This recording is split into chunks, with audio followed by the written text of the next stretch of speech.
Hello students, let's start another chapter, class 5 of the book कहानी संजय पागल हाथी।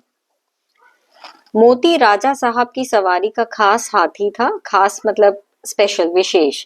यूं तो वह बहुत ही सीधा और समझदार था, पर कभी कभी उसका मिजाज बिगड़ जाता था और वह अपने आपे में न रहता। आपे में न रहना मतलब कि अपना संयम खो देना या होश आवाज खो देना। उस हालत में उसे किसी बात की सुध न रहती थी, महावत का दबाव भी न मानता था। तो ये बताया गया है कि हाथी जिसका नाम मोती है, जब उसे गुस्सा आता या उसका कभी कभी मिजाज बिगड़ जाता तो वह अपना होश खो देता। इसमें वो महावत मतलब जो होता है कंट्रोल करने वाला हाथी को, उसे महावत बोलते हैं। तो वह उसकी बात भी नहीं मानता था। एक बार उसने इसी पागलपन में अपने महावत को मार डाला। राजा साहब ने यह खबर सुनी तो उन्हें बहुत क्रोध आया। उसे राजा साहब की सवारी से निकाल दिया गया। कुलियों की तरह उसे लकड़ियां ढोनी पड़ती, पत्थर उठाने पड़ते और शाम को पीपल के नीचे मोटी जंजीरों से बांध दिया जाता। उसके सामने खाने के लिए सूखी टहनियां डाल दी जाती, उन्हीं को खाकर वह अपनी भूख मिटाता। अभी देखो, let's do the questions side by side. इस पेज में से क्या क्वेश्चन बन सकता है? मोती कौन था?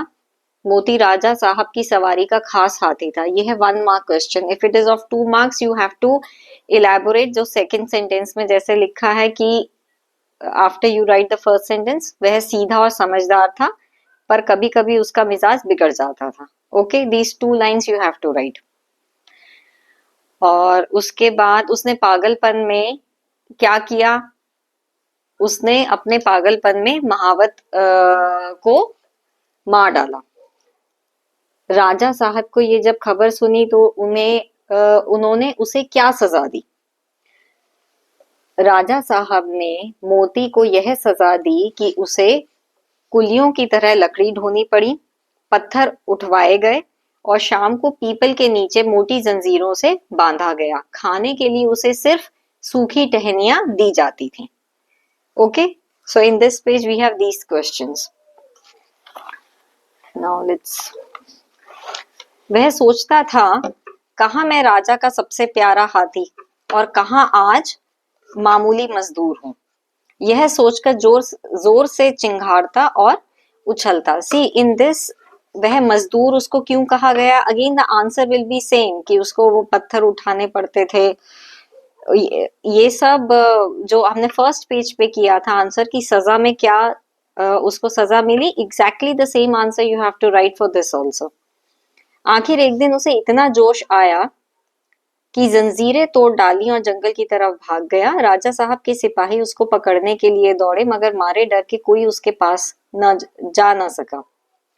जंगल में पहुंचकर वह अपने साथियों को ढूंढने लगा। वह कुछ दूर और बढ़ा तो उसे उसके साथी दिख गए, पर जब उसके साथियों ने उसके गले में रस्सी और पांव में टूटी जंजीर देखी तो उससे मुंह फेर लिया, उसकी बात तक नहीं पूछी।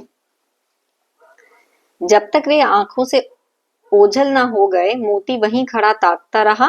फिर न जाने क्या सोचकर वहां से भागता हुआ महल की ओर चला।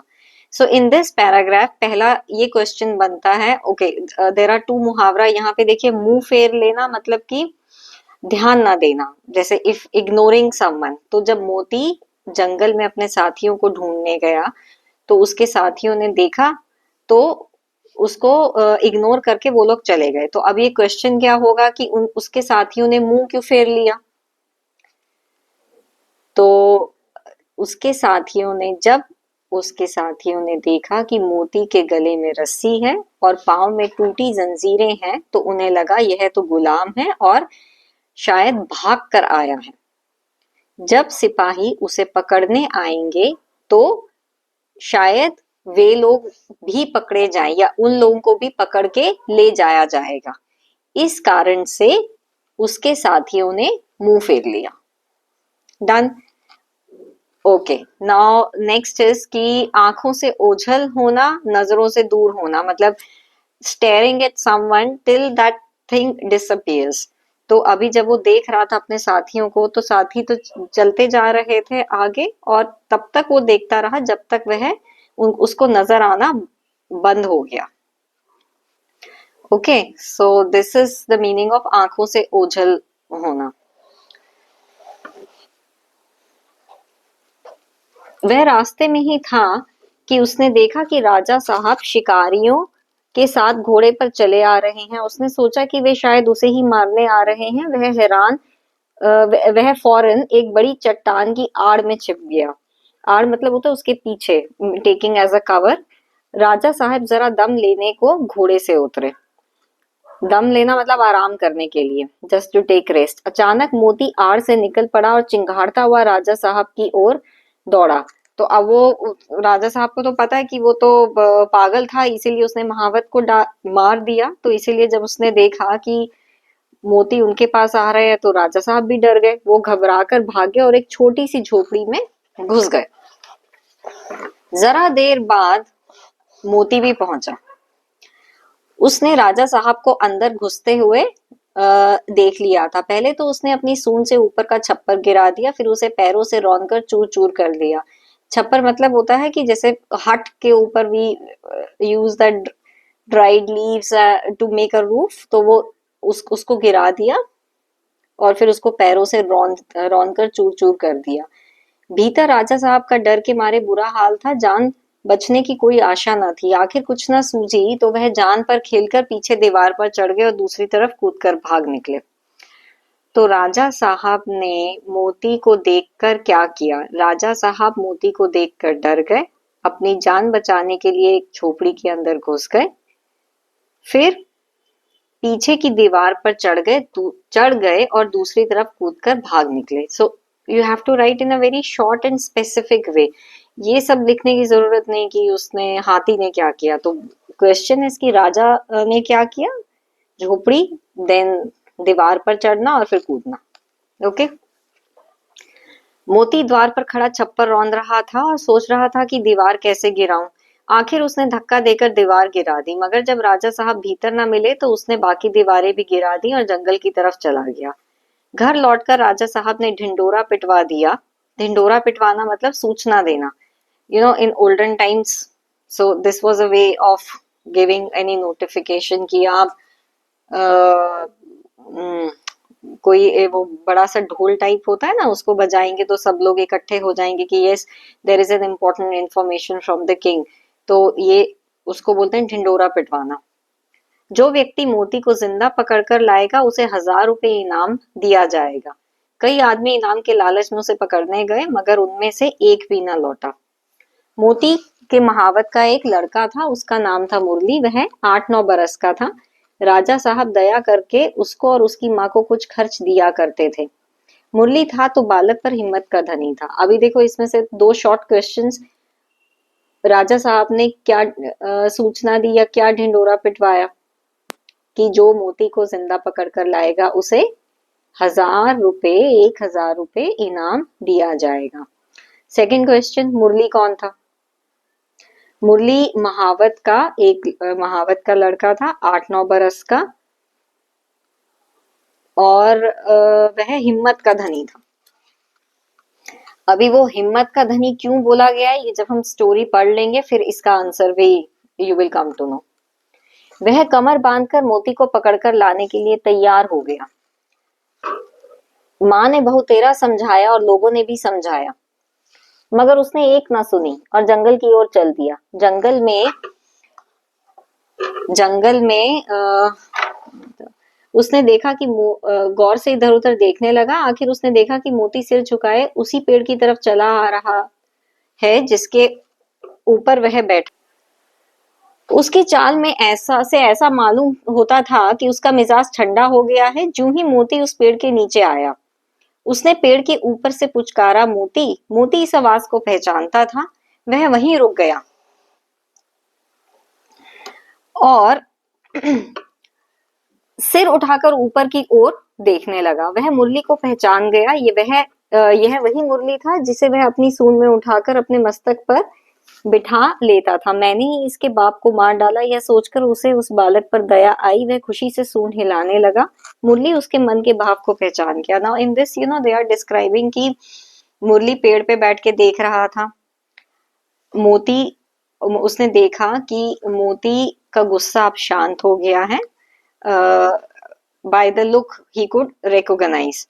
फिर उसने जब उसे प्यार से पुचकारा, जैसे हम लोग पेट एनिमल्स को करते हैं ना, उसको प्यार से आवाज दी मोती, तो मोती उसके पास आया, उसने देखा तो he was having this feeling कि उसने बहुत गलत किया उसके पिता को मार के। इसका पिता कौन था मुरली का? वही महावत, राइट। तो उसको बहुत पछतावा हो रहा था उस टाइम पे। वह पेड़ से नीचे उतरा और उसकी सूंड को थपकियां देने लगा। मोती ने मुरली को सूंड से उठाकर पहले की ही तरह मस्तक पर बिठा लिया और राजमहल की ओर चला। मोती अब पूरी तरह बदल चुका था, उसे अपने क्रोध पर पछतावा था।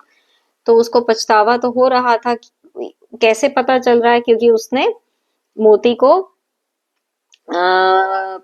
प्यार भरी नजरों से देखा, उसे अपने ऊपर बिठाया और उसे लेकर फिर वो राजमहल की तरफ चल पड़ा।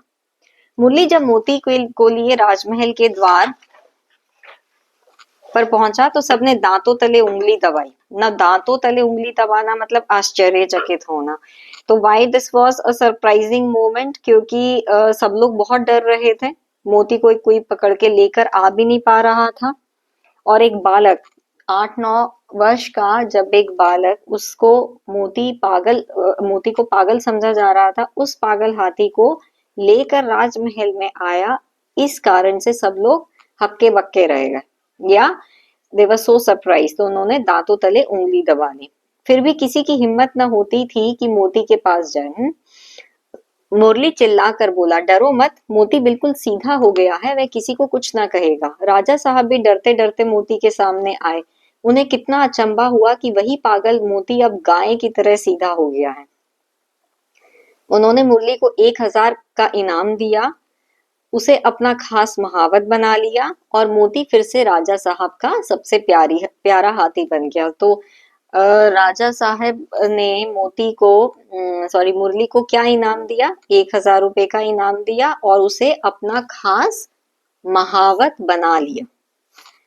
Okay, writer Premchand, you have to remember the writer. Okay, इस चैप्टर में देखो कुछ मुहावरे हैं। दांतों तले उंगली दबाना, आश्चर्यचकित होना। You should know sentence also, any sentence you can. Circus में सफेद हाथी को देख के सब लोगों ने दांतों तले उंगली दबा ली, मतलब it was such a surprising thing कि पहले कभी देखा ही नहीं है। ढिंडोरा पिटवाना, सूचना देना, right. You can make sentence from the chapter also, अगर कुछ भी याद नहीं आ रहा है तो। राजा साहब ने ढिंडोरा पिटवाया कि 1000 रुपए का इनाम मिलेगा। ओके, देन आंखों से ओझल होना, नजरों से दूर होना, और मुंह फेर लेना, ध्यान ना देना। अच्छा, कुछ लड़कों ने, जैसे कोई भी सेंटेंस, राम जब मिलने आया तो उसके दोस्तों ने उससे मुंह फेर लिया क्योंकि राम गरीब घर का था। और okay, another thing, what is the moral of the story? या आपने इस पाठ से क्या सीखा? देखो, ये पाठ मुरली और मोती के ऊपर है कि, और मुरली एक बच्चा था, उसने बहुत हिम्मत दिखाई। तो मेन मॉरल यही बनता है कि हम हिम्मत और समझ से, या अपनी हिम्मत और समझदारी से किसी भी समस्या का हल कर सकते हैं, किसी भी समस्या को हल कर सकते हैं। जैसे मुरली बालक होने के बावजूद साहसी बच्चा था, हिम्मत का धनी था। वह मोती को पकड़ने के लिए जंगल में गया, जब कोई भी उसको पकड़ने के लिए कामयाब ना हो पाया। तो उसमें सिर्फ फिजिकल हिम्मत नहीं, यहाँ पे ही आंसर फुल स्टॉप होता है।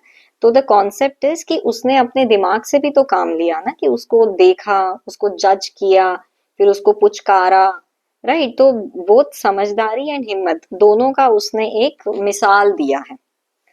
हमें जानवरों से अच्छा व्यवहार करना चाहिए, ये भी आप लिख सकते हैं, क्योंकि स्टार्टिंग में बताया गया है कि राजा ने उसको काफी दंड दिया जब उसने महावत को मारा। But then this is a better answer कि हिम्मत और समझदारी से हम किसी भी समस्या का समाधान कर सकते हैं। Okay, so I think this is the only chapter and I मुहावरे बहुत अच्छे दिए हुए हैं, ये आगे भी आपको आगे क्लासेस में भी काम आएंगे। A nice story, right. Word meanings तो दिए हुए हैं नहीं, I think that's enough. 1 mark questions and long questions generally story के अंदर से ही आते हैं, अलग से कोई क्वेश्चन नहीं आना चाहिए other than the moral of the story. Okay.